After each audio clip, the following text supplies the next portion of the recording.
ನೋಡಿ, ಬಾಗಲಕೋಟೆ ಬಾದಾಮಿಯಿಂದ ಒಂದು feed order ಮಾಡಿದ್ದೆ.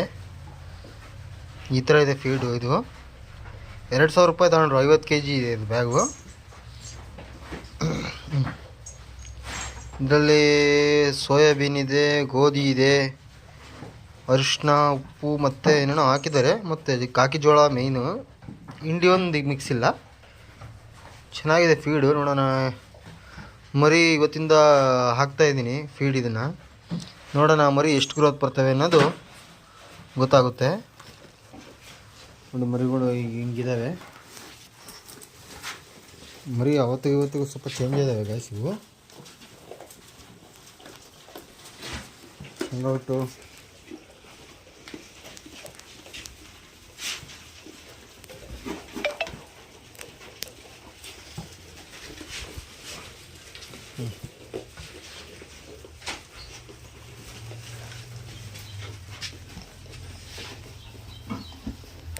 ನೋಡ್ಕೊಂಬಿಡಿ. ಮರಿಗಳೆಲ್ಲ ಹಿಂಗೆ ಇರ್ತವೆ. ಈಗ ನೋಡೋಣ ಯಾವಾಗ ಹಂಗಾಗುತ್ತೆ ನೋಡಿ. ಮರಿಗಳು ನೋಡ್ಕೊಂಬಿಡಿ. ಇವನಿದ್ದಾನಲ್ಲ, ಇವ್ನು ನೋಡ್ಕೊಂಬಿಡಿ. ಇವನು ಎಷ್ಟು ವೀಕ್ ಇದ್ದಾನೆ ಇವನು. ನೋಡೋಣ ಯಾವ ಥರ ಆಗ್ತಾನೆ ಇವನು ಅಂತ ನೋಡೋಣ, ಚೆಕ್ ಮಾಡೋಣ. ಇವನೊಬ್ಬ ಈ ಥರ ಇದ್ದಾನೆ ನೋಡಿ.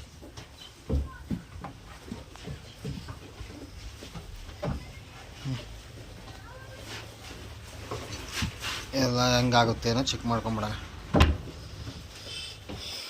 ನೋಡಿ, ಎಲ್ಲ ಮೂಳೆ ಸಿಗ್ತಿದ್ದಾವೆ.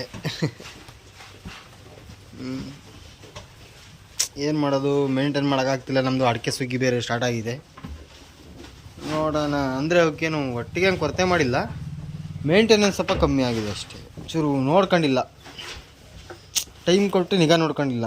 ಯಾವಾಗ ಬೇಕೋ ಅವಾಗ ಮೇಯಿಸೋದು, ಯಾವಾಗ ಬೇಕೋ ಅವಾಗ ಇದು ಮಾಡೋದು. ಇದು ಮಾಡೋದ್ರಿಂದ ಹಿಂಗಾಗುತ್ತೆ. ಮರಿ ಹೊಟ್ಟೆ ತುಂಬ ಮೇಯುತ್ತೆ. ಅದು ಯಾವಾಗ ಬೇಕೋ ಅವಾಗ ಕೊಡ್ತೀನಿ, ಯಾವಾಗ ಬೇಕೋ ಅವಾಗ ಕೊಡ್ತೀನಿ ಅಂದರೆ ಆಗೋಲ್ಲ. ಟೈಮ್ ಟು ಟೈಮ್ ಮೇಂಟೈನ್ ಮಾಡಬೇಕು. ಇವತ್ತು 8 ಗಂಟೆ ಹಾಕ್ತಿದ್ದೀನಿ ಅಂದರೆ ನಾಳೆ 8 ಗಂಟೆಗೆ ಹಾಕಬೇಕು. 9 ಗಂಟೆ ಹಾಕ್ತೀನಿ ಅಂದರೆ ನಾಳೆ 9 ಗಂಟೆಗೂ ಹಾಕಬೇಕು. ಒಟ್ಟು ಟೈಮ್ ಪಿಕಪ್ ಮಾಡಬೇಕು. ನೋಡಿ, ಮರಿ ಇದಾಗ ಗ್ರೋತ್ನೆಸ್ ಬರ್ತಾಯಿಲ್ಲ ನನ್ನ ಅನಿಸಿಕೆ. ಇದಕ್ಕೇನಾದರೂ ಮತ್ತೆ ಒಂದು ಡಿವರ್ಮಿಂಗ್ ಮಾಡ್ಕೊಬೇಕಾಗುತ್ತೆ. ಒಂದು 15ರಿಂದ 20 ದಿವಸ ಬಿಟ್ಬಿಟ್ಟು. ಮರಿ ಗ್ರೋತ್ ಆಗ್ತಿಲ್ಲ. ಈ ಮರಿ ಗ್ರೋತ್ ಆಗಿದೆ ಚೆನ್ನಾಗಿ. ಗ್ರೋತ್ ಬಂದಿದೆ ಮರಿ, ಪರವಾಗಿಲ್ಲ. ನಾವು ಡಿವರ್ಮಿಂಗ್ ಮಾಡಿರ್ತೀವಲ್ಲ, ಒಂದು 15 ಡಿವರ್ಮಿಂಗ್ ಮಾಡಿರ್ತೀವಿ. ಮರಿ ಗೊತ್ತಾಗ್ಬೇಕು ನಮಗೆ, ಆ ಮರಿ ಡೆವಲಪ್ ಆಗ್ತಾಯಿತ್ತೋ ಇಲ್ವೋ ಯೋಚನೆ ಮಾಡಬೇಕು. 20 ದಿವಸ ಮತ್ತೆ ಬಿಟ್ಟು ಆ ಮರಿ ಗ್ರೋತ್ ಆಗ್ತಾಯಿಲ್ಲ, ಮರಿ ಬೆಳೀತಾ ಇಲ್ಲ, ಮತ್ತೆ ಮೇವು ತಿಂತಾ ಇಲ್ಲ ಅದು ಅಂತಂತ ನೀವೊಂದು ಗಮನದಲ್ಲಿ ಇಟ್ಕೊಂಡಿರ್ಬೇಕು. ಆವಾಗ ನೀವೇನು ಮಾಡಬೇಕು ಅಂತಂದರೆ ಮತ್ತೆ ಆವಾಗ 20 ದಿವಸ ಆದಮೇಲೆ ಮತ್ತೆ ಆ ಮರಿಗೆ ನೀವು ಡಿವರ್ಮಿಂಗ್ ಮಾಡಬೇಕಾಗುತ್ತೆ. ಮತ್ತೆ ಆ ಮರಿಗೆ ಡಿವರ್ಮಿಂಗ್ ಮಾಡಲೇಬೇಕಾಗುತ್ತೆ. ಈ ಮರಿಗೂ ಅಷ್ಟೇ. ಈ ಮರಿ ನನಗೆ ಮುಂಚೆ ಏನು ಗ್ರೋತ್ ಕಾಣ್ತಿರಲಿಲ್ಲ, ಮರಿ ಮೇಯ್ತಾ ಇರಲಿಲ್ಲ. ಈಗೆಲ್ಲ ಮರಿಗಿಂತ ಚೆನ್ನಾಗಿ ಮೇಯ್ತಾ ಇದೆ. ಫಸ್ಟಿಗೆ 20 ದಿವಸ ಬಿಟ್ಟು ಮತ್ತೆ ನಾನು ಫಸ್ಟು ಝೈಕ್ಲೋಸ್ ಹಾಕ್ಕೊಂಡಿದ್ದೆ. ಆಮೇಲೆ ಮರಿ ಯಾಕೋ ಇದೆ ಚೇತರಿಸ್ಕೊಳ್ಳಿಲ್ಲ ಅಂತಂತ ನಾನು ಅವಾಗ ಏನು ಮಾಡಿದೆ, 20 ದಿವಸ ಬಿಟ್ಟು ಮತ್ತು ಅಲ್ಬಾನಿಕಾ ಅಂತ ಹಾಕಿದೆ. ಪರವಾಗಿಲ್ಲ, ಮರಿ ಇವಾಗ ಒಂಚೂರು ರಿಸಲ್ಟ್ ಕೊಡ್ತಾಯಿದೆ. ಈ ಮರಿಗೊಂದು ಹಾಕೋಣ.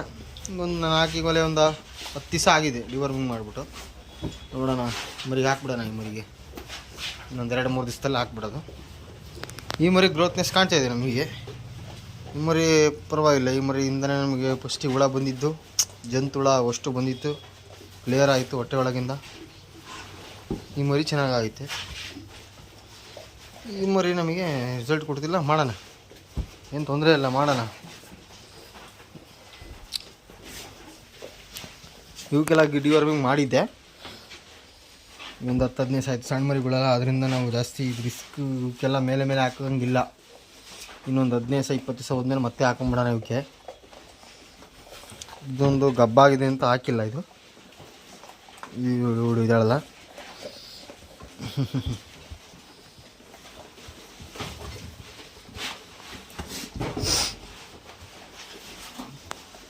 ಏನಲ್ಲ.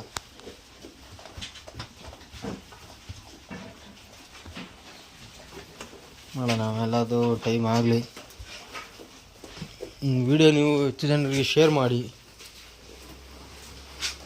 ಮರಿ ಈ ಥರ ಆಗುತ್ತೆ. ಚೆನ್ನಾಗಿ ಸಾಕಿದ್ರು ನಮ್ಮ ಮರಿ ಈ ಥರ ರಿಸಲ್ಟ್ ಕೊಟ್ಟರೆ ಸಾಕು ನಮಗೆ. ಇನ್ನೂ ಅಲ್ಲಿಕ್ಕಿಲ್ಲ ಫ್ರೆಂಡ್ಸ್. ಇದು ಚೆನ್ನಾಗಿ ಸಾಕಿದರೆ ಇವೆಲ್ಲ ಈ ಮರಿ ನಾವು ಬೇರೆ ಫಾರ್ಮಿಂದ ತಂದಿದ್ದು. ಈ ಮರಿನೂ ಅಷ್ಟೇ ಬೇರೆ ಫಾರ್ಮಿಂದ ತಂದಿದ್ದು ನಾವು. ಈ 3 ಮರಿನೂ ಇಷ್ಟು ತನಕ ಚೆನ್ನಾಗಿ ಹಾಕಿದರೆ ಈ ಲೆಕ್ಕಾಚಾರಕ್ಕೆ ಆಗಿರೋದು ಫ್ರೆಂಡ್ಸ್. ಇದು ಸೇಮ್ ಏಜೇ, ಇದು ಅಲ್ಲಿಕ್ಕಿಲ್ಲ ಅದು ಅಲ್ಲಿಕ್ಕಿಲ್ಲ, ಎಲ್ಲ ಸೇಮ್ ಲೆಕ್ಕಾಚಾರದ ಮರಿಗಳೇ. ಎಲ್ಲ ಒಂದು 8 ರಿಂದ 9 ತಿಂಗಳು ಮರಿಗಳಿವೆಲ್ಲ. ಇದು ಅಷ್ಟೇ ಇವು ಅಷ್ಟೇ. ಆದರೆ ಇವನ್ನ ಚೆನ್ನಾಗಿ ಸಾಕಿಲ್ಲ, ಕಂದಿಸಿ ಸಾಕಿದ್ದಾರೆ. ಇದು ನಾವು ಟೈಮ್ ಟು ಟೈಮು ಡಿವಾರ್ಮಿಂಗ್ ಮಾಡಿಕೊಂಡು ಟೈಮ್ ಟು ಟೈಮ್ ಮೇವು ಹಾಕ್ಕೊಂಡು ಟೈಮ್ ಟು ಟೈಮ್ ಕಾಳು ಹಾಕ್ಕೊಂಡಿರೋದಕ್ಕೆ ಮರಿ ಹಿಂಗಿದೆ. ಇದು ಮರಿ 2 ಹೋಗೋತ್ತಿಗೆ ಫ್ರೆಂಡ್ಸ್ ಏನಿಲ್ಲ ಅಂತಂದ್ರೆ 22 ರಿಂದ 23 ಸಾವಿರ ರೂಪಾಯಿ ಕೇಳ್ತಾರೆ. ನಡಾನೇ ಸಿಗೋಲ್ಲ ಫ್ರೆಂಡ್ಸ್. ಇದ್ರದ್ದು ಥರ ಗಟ್ಟಿ ಇದೆ ಮರಿ, ಭಯಂಕರ. ಇದನ್ನು 2 ಹೋದಾಗ ಎಷ್ಟು ಬಿಗಿ ಆಗ್ಬೋದು, ಜಸ್ಟ್ ಒಂದು ಥಿಂಗ್ ನೋಡಿ. ಇದು ಮರಿ ಈಗ ಏನಿಲ್ಲ ಅಂತಂದ್ರೆ 4 ರಿಂದ 5 ತಿಂಗಳು ಮರಿ. ಸೆಲೆಕ್ಷನ್ ಎಷ್ಟು ಜಾಪ್ ಇದೆ ಮರಿ, ಎಷ್ಟು ಜಾಪ್ ಇದೆ, ಹೈಟ್ ಇದೆ. ಇದಕ್ಕೂ ಡಿವರ್ಮಿಂಗ್ ಹಾಕಿದ್ದೆ ಫಸ್ಟು ನಾನು ಅಬ್ಸರ್ವ್ ಮಾಡಿಲ್ಲ. ಅಡಿಕೆ ಬಿಸಿನಲ್ಲಿ ಒಂದೇ ಒಂದು ಇತ್ತಲ್ಲ, ಹಂಗಾಗಿ ನಾನು ಬಿಸಿ ತಗೊಂಡಿಲ್ಲ, ಟೈಮ್ ಇದು ಮಾಡಲಿಲ್ಲ, ಲೇಜಿ ಮಾಡಿಬಿಟ್ಟೆ ಮರಿ. ಇಲ್ಲಾಂತಂದರೆ ಲೆಕ್ಕಾಚಾರಕ್ಕೆ ಮರಿ ಎತ್ಕೊಂಡ್ಬಿಡ್ತಿದ್ದೆ ನಾನು. ಆ ಕೆಂದು ಮರಿ ಇದ್ದಿಲ್ಲ, ಹಂಗಾಗ್ಬಿಡ್ತಿತ್ತು. ಇದು ಈಗಲೇನು ಟೈಮಿಲ್ಲ, ಈಗಲೆಲ್ಲ ಒಂದೇ ಲೆಕ್ಕಾಚಾರ ಕಾಣುತ್ತೆ. ಮಾಡೋಣ ಒಂದು ತಿಂಗಳು ಅಮ್ಮನಬ್ಬ ನಮ್ಮ ತರೀಕೆರೆ ಸೈಡಲ್ಲಿ ಜನವರಿ 27 ಎಷ್ಟಾಗುತ್ತೋ ಅಷ್ಟು ಟ್ರೈ ಮಾಡೋಣ. ಇಲ್ಲಾಂತಂದರೆ ಇನ್ನೊಂದು ತಿಂಗಳು ಹಿಡ್ಕೊಂಡು ಆಮೇಲೆ ನೋಡ್ಕೊಳ್ಳೋಣ.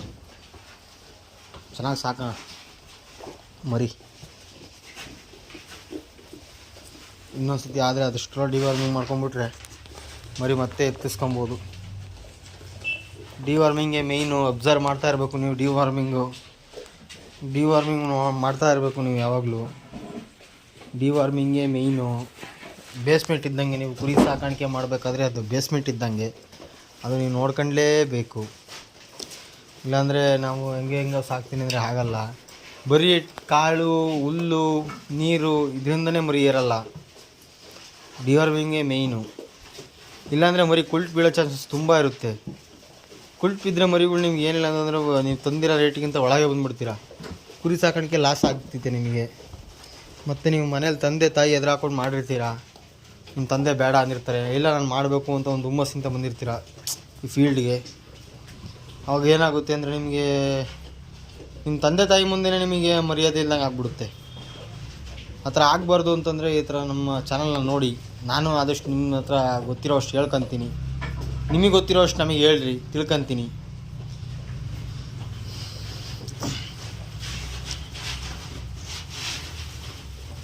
ಹಿಂಗಂತ ಹೇಳಿ ನಾನು ವಿಡಿಯೋ ಮುಗಿಸ್ತಾ ಇದ್ದೀನಿ ಫ್ರೆಂಡ್ಸ್. ಬಾಯ್.